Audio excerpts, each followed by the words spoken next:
Hello friends, welcome back to my channel. Friends, ఈ సీరియల్లో ఏం జరగబోతుందో తెలుసుకుందామా? ఇక ఎపిసోడ్లోకి వెళ్ళినట్లయితే ఆనంది పురుషోత్తం కంపెనీ రిప్రజెంటేటివ్గా పనిచేయబోతుందని తెలుసుకొని సునంద ఒక్కసారిగా షాక్ అయిపోతుంది. ఇక ఆనంది మీద కోపంతో పురుషోత్తంతో కాంట్రాక్ట్ని క్యాన్సిల్ చేసుకోవాలని నిర్ణయించుకుంటుంది. ఇక వెంటనే పురుషోత్తంకి ఫోన్ చేసి, పురుషోత్తం గారు మీతో మాట్లాడాలి అని అంటుంది. ఇక పురుషోత్తం గారు సునంద కంపెనీకి వచ్చి ఇక అందరూ డిస్కషన్ చేసుకుంటూ ఉంటారు. అక్కడ జీవన, అలేఖ్య, ఆదిత్య, చైతన్య, సునంద అందరూ కూడా పురుషోత్తంతో మాట్లాడుతూ ఉంటాడు. చెప్పండి సునంద గారు, నాతో ఏదో ముఖ్యమైన విషయం గురించి మాట్లాడాలని ఇక్కడికి రమ్మని చెప్పారు, ఏంటది అని అనగానే ఇక సునంద, పురుషోత్తం గారు మీతో ఈ విషయం ఎలా చెప్పాలో అర్థం కావట్లేదు, ఇలాంటి పరిస్థితి వస్తుందని అనుకోలేదు అని సునంద అంటూ ఉంటే ఇక ఆదిత్య, జీవన అందరూ కూడా ఆశ్చర్యపోయి చూస్తూ ఉంటారు. ఇక ఆదిత్య, ఇదేంటి అమ్మ ఏ విషయం గురించి పురుషోత్తం గారిని ఇక్కడికి రమ్మని చెప్పింది అని అనుకుంటూ ఉంటాడు. ఇక పురుషోత్తం, చెప్పండి ఏ విషయం గురించి మీరు ఇంతలా ఇబ్బంది పడుతున్నారు అని అనగానే పురుషోత్తం గారు, మేము మీతో కలిసి పనిచేస్తామన్న ఆ అగ్రిమెంట్ని క్యాన్సిల్ చేసుకోబోతున్నాం అని చెప్పగానే పురుషోత్తం, ఆదిత్య అందరూ ఒక్కసారిగా షాక్ అయిపోతారు. జీవన, అలేఖ్యలైతే చాలా సంతోషపడుతూ ఉంటారు. జీవన, ఆంటీ మంచి నిర్ణయం తీసుకుంది కదా అని అనగానే, మరేమనుకున్నావు, ఇప్పుడు అత్తయ్య గారికి ఆ ఆనంది మీద అంతలా కోపం ఉంది, కేవలం ఆనంది మీద కోపంతోనే ఇంత మంచి ఆఫర్ని వదులుకుంటున్నారు. ఇప్పటికైనా అర్థమైందా మా అత్తగారు ఆ ఆనందిని ఎంతలా ద్వేషిస్తున్నారో అని అనగానే ఈ అలేఖ్య, ఇది కూడా మన మంచికే, ఎక్కడ ఇది ఇలాగే కంటిన్యూ అవుతుందో, ఆ ఆనంది ఎప్పుడు ఆఫీస్లోనే ఉంటుందో అని చాలా భయపడ్డాను అని ఇక అలేఖ్య అంటూ ఉంటుంది.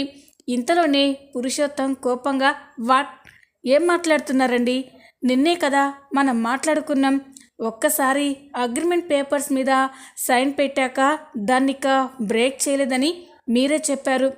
నేనే మీ ఫ్యామిలీ గురించి ఆలోచించాను, కానీ ఇంత మంచి ఆఫర్ని మీరెందుకు రిజెక్ట్ చేస్తున్నారు?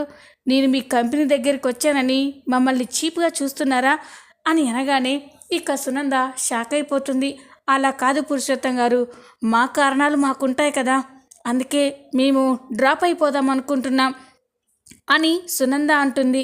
చెప్పండి, మా కంపెనీ నుండి మీకు ఎలాంటి ఇబ్బంది ఉందో చెప్పండి, మేము దాన్ని మార్చుకుంటాం. నిన్నటి వరకు కలిసి పనిచేద్దామని అనుకున్నాం, మేమన్నీ ఏర్పాట్లు చేసుకున్నాం, స్టాఫ్ అందరికీ కూడా చెప్పేశాం. నేను రేపు లండన్కి వెళ్ళిపోతున్నాను, ఇప్పటికిప్పుడు మన అగ్రిమెంట్ క్యాన్సిల్ అంటే ఎలా అండి, అసలు ఏం మాట్లాడుతున్నారు అని పురుషోత్తం చాలా గట్టిగానే మాట్లాడుతూ ఉంటాడు. ఇక సునంద, అది కాదు పురుషోత్తం గారు అని నచ్చజెప్తూ ఉంటే ఆదిత్య అర్థమైపోతుంది. అంటే ఆనంది పురుషోత్తం కంపెనీకి రిప్రజెంటేటివ్గా పనిచేస్తుంది అని అమ్మ ఈ కాంట్రాక్ట్ని క్యాన్సిల్ చేసుకోవాలనుకుంటుందా అని ఆదిత్య అనుకుంటూ ఉంటాడు. ఇక సునంద పురుషోత్తంతో వాదిస్తూ ఉంటే, అమ్మ ఒక్క నిమిషం ఆగమ్మా అని అంటాడు. ఏంట్రా అని అనగానే, నేను మాట్లాడతాను అని ఆదిత్య పురుషోత్తం గారితో, పురుషోత్తం గారు మీరేమీ ఇబ్బంది పడకండి, మనం కలిసే పనిచేస్తున్నాం అని చెప్పగానే ఇక సునంద, జీవన, అలేఖ్య షాక్ అయిపోతారు. ఇక సునంద, రే ఆది, ఏం మాట్లాడుతున్నావురా అని అంటూ ఉంటే, అమ్మా సారీ అమ్మా, ఈ ఒక్కసారికి నన్ను మాట్లాడనివ్వండి. పురుషోత్తం గారు, మనం పెట్టుకున్న అగ్రిమెంట్ ప్రకారమే మనం కలిసి పనిచేస్తున్నాం అని చెప్పగానే ఇక పురుషోత్తం, మరి మీ అమ్మగారేంటండి ఇలా మాట్లాడుతున్నారు అని అంటాడు. ఇక ఆదిత్య, మా అమ్మకి నేను నచ్చజెప్తాను, మీరిక నిశ్చింతగా లండన్కి వెళ్ళిపోవచ్చు అని చెప్పగానే ఇక పురుషోత్తం సరే అని అక్కడి నుంచి వెళ్ళిపోతాడు. పురుషోత్తం వెళ్ళిపోగానే ఇక సునంద ఆదిత్యతో మాట్లాడుతూ ఉంటుంది. రే ఆది, ఏంట్రా నువ్వు చేసిన పని, ఆ పురుషోత్తంతో మనం డీల్ క్యాన్సిల్ చేసుకోవాలి అనుకుంటే నువ్వేంట్రా మళ్ళీ కంటిన్యూ చేస్తామని చెప్పావు అని అంటూ ఉంటుంది.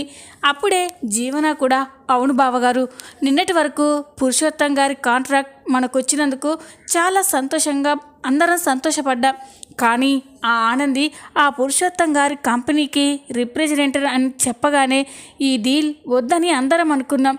మరి మీరెందుకలా మాట్లాడారు అని అంటూ ఉంటే ఆది సైలెంట్గా ఉంటాడు. ఇక సునంద ఏం మాట్లాడవేంట్రా అని సునంద నిలదీస్తుంది. ఏం మాట్లాడమంటామమ్మా, ఇప్పుడు ఆనంది వల్ల మనం ఈ డీల్ని క్యాన్సిల్ చేసుకుంటే సొసైటీలో మన కంపెనీ పరువు ఏమవుతుందో ఆలోచించారా అని అంటూ ఉంటే ఇక సునంద షాక్ అయిపోతుంది. అంటే ఏంట్రా అని అంటుంది. అమ్మ, ఆనంది ఒక్కదాని కోసం మన కంపెనీ పరువు పోతుంది. ఇప్పటికే మన ఫ్యామిలీ గురించి సొసైటీలో చీప్గా మాట్లాడుకుంటున్నారు. ఇప్పుడు ఇంత మంచి ఆఫర్ని వదులుకుంటే ఇంకా మన కంపెనీ పడిపోతుంది. అందుకే నేను ఆలోచించే ఈ నిర్ణయం తీసుకున్నాం. నువ్వేమీ భయపడకమ్మా, ఆనంది రిప్రజెంటేటివ్గా పనిచేస్తే ఏంటి, మనం బిజినెస్ పరంగానే వర్క్ చేస్తాం, అంతేకాని ఫ్యామిలీ పరంగా కాదు అని ఆదిత్య అంటూ ఉంటాడు. ఆదిత్య అలా మాట్లాడేసరికి ఇక అలేఖ్య ఏంటి జీవన, ఇంత మంచి ఛాన్స్ని ఆది ఇలా మిస్ చేశాడు, ఆనంది పీడ విరగడైపోతుంది అనుకుంటే మళ్ళీ ఆనందితోనే కలిసి పనిచేస్తానంటాడేంటి అని అంటూ ఉంటుంది. లేకపోతే ఏం చేస్తాడు, ఎంతైనా పెళ్ళాం కదా, ఇన్ని రోజులు పెళ్ళాం పక్కన లేకపోతే ఏ మగాడు మాత్రం ఊరుకుంటాడు. ఈ విధంగానైనా తన భార్య తన పక్కనే ఉంటుందనుకుంటున్నాడో ఏమో అని జీవన అనగానే అలేఖ్య షాక్ అయిపోతుంది. ఏంటి జీవన అని అంటూ ఉంటే ఏం మాట్లాడకు, అత్తయ్య గారు తిడతారు అని జీవన అంటుంది. అప్పుడే సునంద రే ఆది అని అంటూ ఉంటే అమ్మ, నీ కొడుకు మీద నీకు నమ్మకం లేదా? ఆనందిని పురుషోత్తం కంపెనీ రిప్రజెంటేటివ్గానే చూస్తాను, అంతేకాని మళ్ళీ ఆనందితో దగ్గరయ్యే అవకాశమే లేదు. నువ్వు ఆ విషయంలో భయపడకమ్మా అని ఆది అంటూ ఉంటే ఇక సునంద నాకు తెలుసురా, నా కొడుకు ఎప్పుడు తప్పు చేయడని అని సునంద అంటూ ఉంటుంది. ఇక ఆనంది ఆఫీస్లో పురుషోత్తం కంపెనీకి రిప్రజెంటేటివ్గా రోజు వర్క్ చేస్తూనే ఉంటుంది. అలా కొన్ని రోజులు గడిచిన తర్వాత ఒకరోజు ఆనంది ఆదిత్య దగ్గరికి వచ్చి, ఆదిత్య గారు, మనం ఈరోజు మన సైట్ దగ్గరికి వెళ్ళి రావాలి కదా, ఒకసారి అక్కడికి వెళ్ళి మెటీరియల్, అక్కడ సిస్టమ్, అక్కడ వర్క్ ఎలా జరుగుతుందో ఒకసారి మనం ఎంక్వైరీ చేసి రావాలి, ఈరోజు ఫ్రీయేనా అని అనగానే వెళ్దాం అని ఆదిత్య అంటాడు. ఇక ఆనంది ఆదిత్య ఇద్దరే బయటికి వెళ్తూ ఉంటే అప్పుడే జీవన, చూడు, ఇప్పుడు ఆనంది బావగారు ఇద్దరు ఒంటరిగా బయటికి వెళ్తున్నారు, వాళ్ళిద్దరూ అలా ఒంటరిగా ఉండడం చాలా ప్రమాదం, అందుకే ఇప్పుడు నువ్వు బావగారికి పియ్యగా అతని వెంట వెళ్ళు అని చెప్పగానే ఈ అలేఖ్య సరే జీవన అని ఆదిత్య నేను కూడా వస్తాను అని అంటుంది. అలేఖ్య అలా అనేసరికి ఇక ఆనందికి చాలా కోపం వస్తుంది. ఇక ఆదిత్య నువ్వు దేనికి అని అనగానే వస్తాను ఆదిత్య, ఆఫీస్లో కూడా ఏం వర్క్ లేదు కదా అని అంటుంది. ఇక ఆనంది మనసులో కోపంతో ఇది ఆదిత్య గారు నాతో వస్తున్నారనే పానకంలో పుడకలా రావాలని చూస్తుంది, దీని సంగతి చెప్తాను అని అనుకొని, అవును ఆదిత్య గారు, అసలు ఈ అలేఖ్య మీకు పర్సనల్ అసిస్టెంటా లేకపోతే మీ లీగల్ అడ్వైజర్ జీవనకి పర్సనల్ అసిస్టెంటా అని చెప్పగానే ఇక ఆదిత్య జీవనకే పిఏ అని అంటాడు. మరి ఎప్పుడు చూసినా మీ వెంటే తిరుగుతుందేంటి అంటే తను మీ పర్సనల్ అసిస్టెంటా అని అంటాడు. ఇక ఆదిత్యకి చాలా కోపం వస్తుంది. ఇక అలేఖ్యతో, చూడలేఖ్య, నువ్వు నాకు పిఏ కాదు, జీవనాకి పిఏ, నువ్వు జీవనాకి ఏం కావాలో తను ఎక్కడికి వెళ్ళాలో ఆ షెడ్యూల్ చూసుకో, అంతేకాని నా విషయంలో కలగజేసుకోకు అని చెప్పి ఇక ఆదిత్య కోపంగా మాట్లాడి అక్కడి నుంచి వెళ్ళిపోతాడు. ఆదిత్య అన్న మాటలకి అలేఖ్య జీవనకైతే దిమ్మ తిరిగిపోతుంది. ఇక ఆనంది అలేఖ్య దగ్గరికి వచ్చి, ఏంటి చాలా ఎక్స్ట్రాలు చేస్తున్నావు, ఆదిత్య గారికి నేను దూరంగా ఉంటున్నానని నువ్వు దగ్గరైపోదామని చూస్తున్నావా? చూడు, ఆదిత్య గారు నాకు దూరంగా ఉన్నారేమో, అంతేకాని ఆదిత్య గారి మనసులో ఎప్పటికీ నేనే ఉంటాను, అది నీకు ఎప్పటికీ అర్థం కాదు. నువ్వు ఈ జన్మ కాదు కదా, ఇంకో 10 జన్మలు ఎత్తినా కూడా అది అర్థం కాదు. ఆదిత్య గారు లాంటి మంచి మనిషి నిన్ను ఎప్పటికీ ఒప్పుకోరు అని చెప్పి ఇక ఆనంది వెళ్ళిపోతుంది. ఆనంది అలా మాట్లాడేసరికి జీవనాకి అలేఖ్యకి చాలా కోపం వస్తుంది. ఇక ఆనంది ఆదిత్య ఇద్దరే ఒకే కారులో సైట్ దగ్గరికి వెళ్తూ ఉంటారు. అలా వెళ్తూ ఉండగా కారులో ఆనంది నిద్రపోతూ ఉంటుంది. అది గమనించిన ఆదిత్య, అరే ఆనంది నిద్రపోయిందే, కనీసం సీట్ బెల్ట్ కూడా వేసుకోలేదు అని చెప్పి కార్ని స్టాప్ చేస్తాడు. ఆనంది నిద్రపోతూ ఉంటే సీట్ బెల్ట్ వేసుకోమని చెప్పడానికి లేపబోతూ ఉంటాడు. కానీ ఒక్కసారిగా పాపం తననెందుకు డిస్టర్బ్ చేయడం అని ఆనందికి సీట్ బెల్ట్ పెట్టాలి అని ఆనంది చైర్ వైపుగా దగ్గరగా వెళ్తాడు. ఇంతలోనే ఒక్కసారిగా ఆనందికి మెలకువ వస్తుంది. దాంతో ఆదిత్య తనకి దగ్గరగా ఉండడం చూసి ఆనంది ఒక్కసారిగా షాక్ అయిపోతుంది. ఈ ఆదిత్య కూడా ఆనంది కళ్ళల్లోకి కళ్ళు పెట్టి ఇద్దరు ప్రేమగా చూసుకుంటూ ఉంటారు. ఇంతలోనే ఆదిత్యకి సునంద అన్న మాటలు గుర్తుకు వస్తాయి. ఇక వెంటనే ఆనందికి దూరంగా వచ్చి, సారీ మీరు నిద్రపోతున్నారు, అందుకే సీట్ బెల్ట్ వేసుకోకపోతే ప్రమాదమని మీకు సీట్ బెల్ట్ పెట్టాలని అలా చేశాను అని అనగానే ఇక ఆనంది పర్వాలేదండి అని అంటుంది. ఆదిత్య ఆనంది ఇద్దరూ కూడా సైట్ దగ్గరికి వెళ్ళి అక్కడ వర్క్ని మొత్తం కూడా ఎంక్వైరీ చేస్తూ ఉంటాడు. అక్కడి వర్కర్స్ని కాంట్రాక్టర్ని అన్నీ అడిగి తెలుసుకుంటూ ఉంటారు. మరో పక్క జీవన అలేఖ్య అయితే చాలా టెన్షన్ పడుతూ ఉంటారు. జీవన, ఇదేంటి జీవన, ఇంకా ఆనంది ఇంకా రాలేదేంటి, ఇప్పటికే ఈవినింగ్ కావాల్సి వస్తుంది, ఆఫీస్ కూడా ఆగిపోయే టైం వచ్చింది, ఇంకా వీళ్ళిద్దరూ రాలేదేంటి అని అనగానే ఇక జీవన, ఎవరికి తెలుసు, ఇద్దరూ ఒంటరిగా బయటికి వెళ్ళారు, ఇన్ని రోజులు దూరంగా ఉన్నారు, ఇప్పుడు వాళ్ళకి దొరికిన ఏకాంతాన్ని ఉపయోగించుకుంటున్నారో ఏంటో అని అనగానే ఈ కాలేఖ్య ఒక్కసారిగా షాక్ అయిపోతుంది.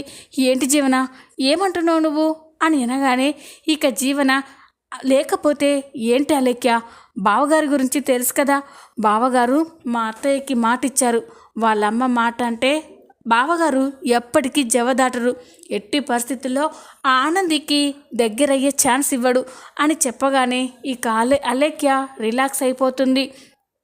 ఇక చీకటి పడుతూ ఉంటుంది. అలా చీకటి పడగానే ఆదిత్య ఆనంది ఇద్దరు వస్తూ ఉంటే జోరుగా వర్షం వస్తూ ఉంటుంది. ఆ వర్షంలో ఎటు వెళ్ళలేక కార్ని అక్కడే స్టాప్ చేసి, ఆనంది అక్కడ చెట్టు కింద కాసేపుండి వెళ్దాం అని చెప్పగానే సరే అని ఇద్దరు చెట్టు కిందికి వెళ్తారు. ఇక ఆ చెట్టు కిందికి వెళ్ళాక వర్షం జోరుగా వస్తూ ఉంటుంది. ఆనంది చలికి గజగజ వణికిపోతూ ఉంటే అది చూసి ఆదిత్య బాధపడతాడు. తనకి ఉన్న కోట్ని తీసి ఆనందికి ఇచ్చేస్తాడు. పర్వాలేదండి అని అనగానే, పర్లేదు ఆనంది, నీకు చలికి బాగా ఇబ్బంది పడుతున్నావు కదా అని చెప్పగానే ఇక ఆనంది ఆదిత్య ఇచ్చిన కోట్ని వేసుకుంటుంది. కాసేపటి తర్వాత ఇద్దరు వెళ్దామని చూస్తూ ఉండగా ఇంతలోనే గట్టిగా ఉరుములు మెరుపులు వస్తాయి. దాంతో ఆనంది జడుసుకొని ఒక్కసారిగా ఆదిత్యని హగ్ చేసుకుంటుంది. ఇక ఆదిత్య కూడా ఒక్కసారిగా ఎమోషనల్ అయిపోతాడు. ఆదిత్య ఆనంది ఇద్దరు హగ్ చేసుకొని ఒకరి కళ్ళల్లోకి ఒకరు చూసుకుంటూ ఉంటారు. ఇంతలోనే ఆదిత్యకి సునంద అన్న మాటలే గుర్తుకు వస్తాయి. వెంటనే ఆనందిని పక్కకి దూరంగా నెట్టేస్తాడు. వర్షం తగ్గిపోయింది, వెళ్దాం పద అని ఆనంది ఆదిత్య ఇద్దరు కూడా మళ్ళీ తిరిగి ప్రయాణమవుతారు. ఆదిత్య అలా తనని దూరం పెట్టడం ఆనంది చాలా బాధపడుతూ ఉంటుంది. ఇక ఆనందిని గుళ్ళో దిగబెట్టేసి ఆదిత్య ఇంటికి వెళ్ళిపోతాడు. ఆదిత్య తనని అంతలా దూరం పెట్టడం ఆనంది తట్టుకోలేకపోతుంది. రాత్రంతా కూడా గుళ్ళో కూర్చొని శివయ్యతో మాట్లాడుతూ బాధపడుతూ ఉంటుంది. ఇక ఇంతలోనే ఉదయం అవుతుంది. ఉదయం కాగానే ఆనంది ఎప్పటిలాగానే ఆఫీస్కి వెళ్తుంది. ఆదిత్య కూడా ఆనంది తనకి అంత దగ్గరగా ఉన్నా తనని దగ్గరికి తీసుకోలేకపోయినందుకు చాలా బాధపడుతూ ఉంటాడు. ఇక ఎప్పట్లాగానే ఆనంది, ఆదిత్య, జీవన, అలేఖ్య, సునంద, చైతన్య, శశికాంత్ అందరూ కూడా ఆఫీస్కి వస్తారు. ఆఫీస్లో ఎవరి వర్క్ వాళ్ళు చేసుకుంటూ ఉంటారు. ఇంతలోనే ఆనంది ఏదో వర్క్ విషయంలో డౌట్లో ఆదిత్యని అడగడానికి ఆదిత్య దగ్గరికి వస్తుంది. ఇక ఆదిత్య దగ్గరికి వచ్చి, ఆదిత్య గారు ఇది కాస్త చూడండి అని చెప్పి ఫైల్లో ఏదో ఎక్స్ప్లెయిన్ చేసి ఇద్దరు మాట్లాడుకుంటారు. ఇదంతా కూడా జీవన, అలేఖ్య, సునందాలు కోపంగా చూస్తూ ఉంటారు. అక్కడ ఎక్స్ప్లెనేషన్ అయిపోయిన తర్వాత సరే ఆదిత్య గారు అని చెప్పి ఆనంది అక్కడి నుంచి వస్తూ ఉంటుంది. అలా వస్తూ ఒక్కసారిగా ఆనంది కళ్ళు తిరిగి కింద పడిపోతుంది. అది చూసిన ఆదిత్య ఒక్కసారిగా షాక్ అయిపోతాడు. చాలా ఎమోషనల్ అయిపోయి ఆనంది అని గట్టిగా అరుచుకుంటూ ఆనంది దగ్గరికి పరిగెత్తుకుంటూ వెళ్తాడు. ఆనంది అలా పడిపోవడం చూసి సునంద, జీవన, అలేఖ్యలు కూడా షాక్ అయిపోతారు. సునంద కూడా ఆనందిని ఆ పరిస్థితిలో చూసి చాలా బాధపడుతుంది. రే ఆది, తనకేమైందిరా అని అంటూ ఉంటే అదే తెలియడం లేదమ్మా ఆనంది అని ఆనందిని ఎంత లేపినా కూడా తనకి స్పృహ రాదు. ఆనంది అలా కింద పడిపోవడం చూసి అలేఖ్య, జీవన మాత్రం చాలా మురిసిపోతూ ఉంటారు. ఏంటి జీవన, ఆ ఆనంది ఏంటి అలా పడిపోయింది అని అనగానే ఏముంది, మొగుడు దూరం పెట్టాడు, అత్తవారింటి గెంటేసింది, సరిగ్గా తిని తినక అలా కింద పడిపోయి ఉంటుంది, అయినా మనకు కూడా ఈ ఒకందుకు మంచిదేలే అని జీవన, అలేఖ్య ఇద్దరు నవ్వుకుంటూ ఉంటారు. ఆనంది అలా పడిపోయినందుకు ఆదిత్య, సునంద, శశికాంత్, చైతన్యాలు చాలా కంగారు పడుతూ ఉంటారు. అప్పుడే చైతన్య, అన్నయ్య వదిని హాస్పిటల్కి తీసుకెళ్దాం అన్నయ్య అని అనగానే సరే అని ఆదిత్య చాలా కంగారుగా ఆనందిని హాస్పిటల్కి తీసుకెళ్తారు. ఇక జీవన, అలేఖ్యలు కూడా వాళ్ళ వెనకాలే వెళ్తారు.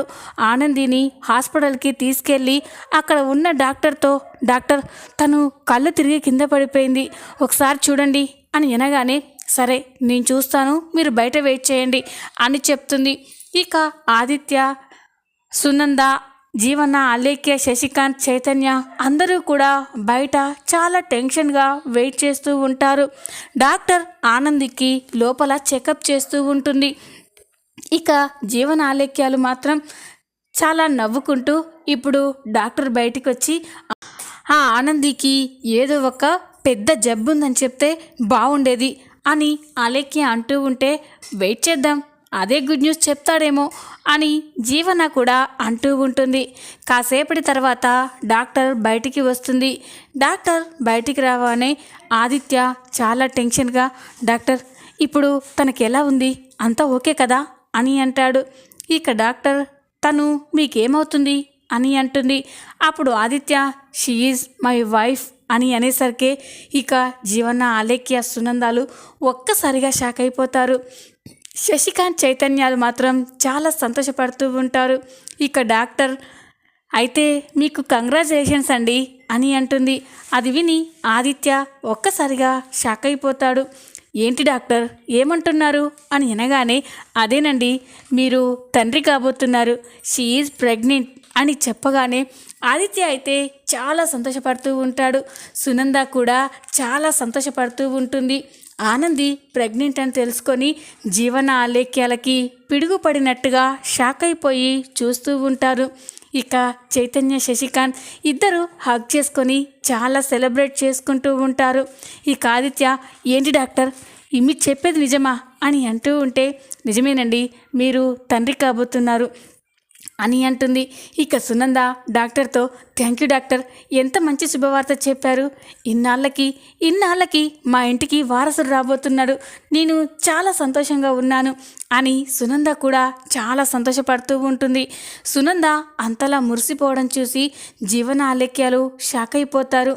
ఏంటి అలేఖ్య మనం వింటుంది నిజమేనా, ఆనంది ప్రెగ్నెంట్ అవ్వడం ఏంటి, ఆనంది ప్రెగ్నెంట్ అయితే సునంద అంటే ఏంటి అంత హ్యాపీగా ఉన్నారు అని అనగానే లేకపోతే ఏంటి, ఇంటికి వారసుడు వస్తున్నాడంటే ఎవరికైనా సంతోషమే కదా, అందుకే వారసుడి కోసం కోడలి మీద ఉన్న కోపం పోయినట్టుంది ఈ మహాతల్లికి అని జీవన అంటూ ఉంటే ఇప్పుడేం చేద్దాం జీవన అని అలేఖ్య టెన్షన్ పడుతూ ఉంటుంది. ఆనంది తల్లి కాబోతుందని తెలుసుకొని ఆదిత్య అయితే చాలా సంతోషపడుతూ ఉంటారు. ఇక డాక్టర్ చూడండి, తను చాలా వీక్గా ఉంది, సరిగ్గా తినడం లేనట్టు కూడా ఉంది, తనని జాగ్రత్తగా చూసుకోవాలి, అలాగైతేనే తల్లికి పుట్టబోయే బిడ్డకి ఎలాంటి ప్రాబ్లం లేకుండా ఆరోగ్యంగా ఉంటారు, టేక్ కేర్ అని చెప్పి డాక్టర్ వెళ్ళిపోగానే ఇక ఆదిత్య, ఆనంది, సునంద అందరూ కూడా చాలా సంతోషపడుతూ ఉంటారు. చూద్దాం రాబోయే ఎపిసోడ్లో ఏం జరగబోతుందో. జీవన, అలేఖ్య, ఇందుమతిలు ఇంకా ఎన్ని కుట్రలు చేస్తారో తెలియాల్సి ఉంది. ఈ వీడియో కనుక మీకు నచ్చినట్లయితే లైక్ చేయండి, సబ్స్క్రైబ్ చేసుకోండి. Thanks for watching.